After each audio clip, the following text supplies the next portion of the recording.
Hi, this is Philip Day and you're listening to Up Close and Personal for Eclub, dated September 2009. Firstly, swine flu. We've got an updated section on this, giving you the latest information about it.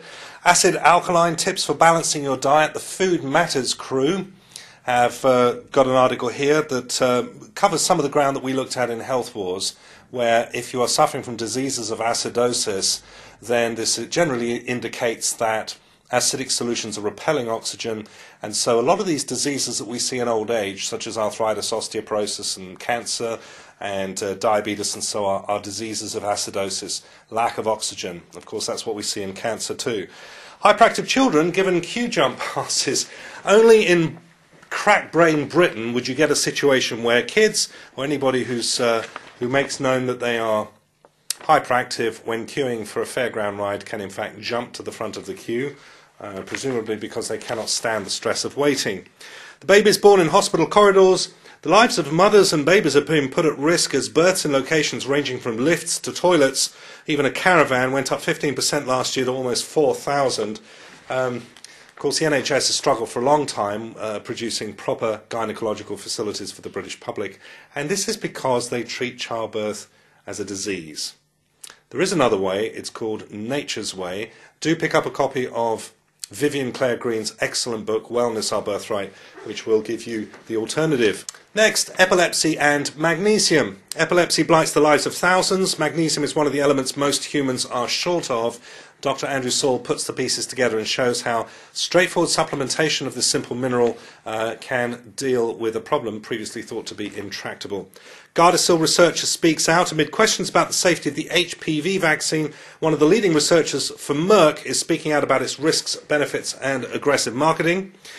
NHS medication mistakes double. Almost 1 million National Health Service patients a year are being given the wrong medication, according to official figures which show that reported mistakes have doubled in the last 2 years. And lastly, the weekly health tip: congestive heart failure is the end product of any number of cardiovascular diseases that can degrade the heart's ability to pump blood efficiently. Much has been written on diagnosing congestive heart failure, but rather less is known about treating it, and treating it using nutrition and natural lifestyle changes.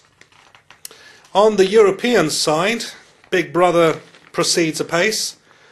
Britain has 20% of the world's CCTV cameras, and yet only one crime per 1,000 cameras is being solved as a result of all of the surveillance. Apparently 1 in every 78 Britons is now under surveillance.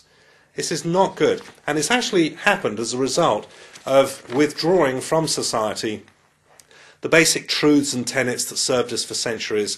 Now that's all out of the window. We're now into postmodern relativism, so that what's true for you is not true for me, and so you can murder if you want, you can fiddle your MP's expenses, you can sleep with your neighbour's wife if her husband is at work, and all of this is fine if you can get away with it. So in a shifting sea of expandable truth, we're seeing that people are just not getting it.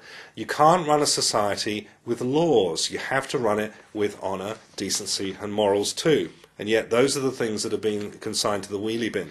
Police face calls to scrap thousands of DNA files. The DNA records of hundreds of thousands of innocent people should be deleted from the national database, says Damien Green, the Tory MP, after he won a battle with the police to have his profile removed.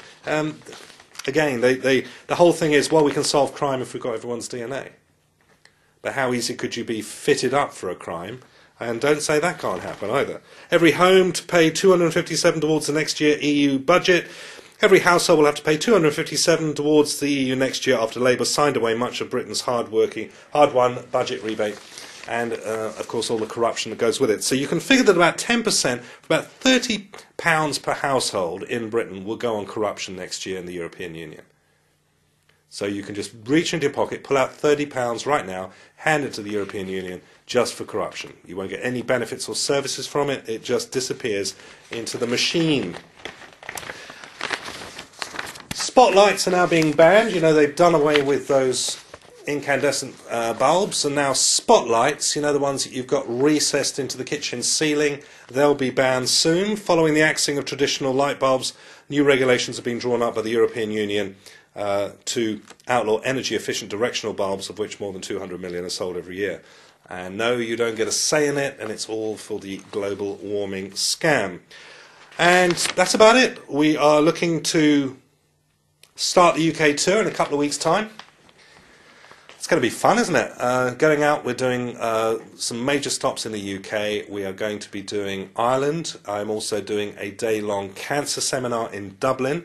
So do sign up for that. I think that's on the 31st of October. The dates are posted on the website, and do go ahead and get your tickets now.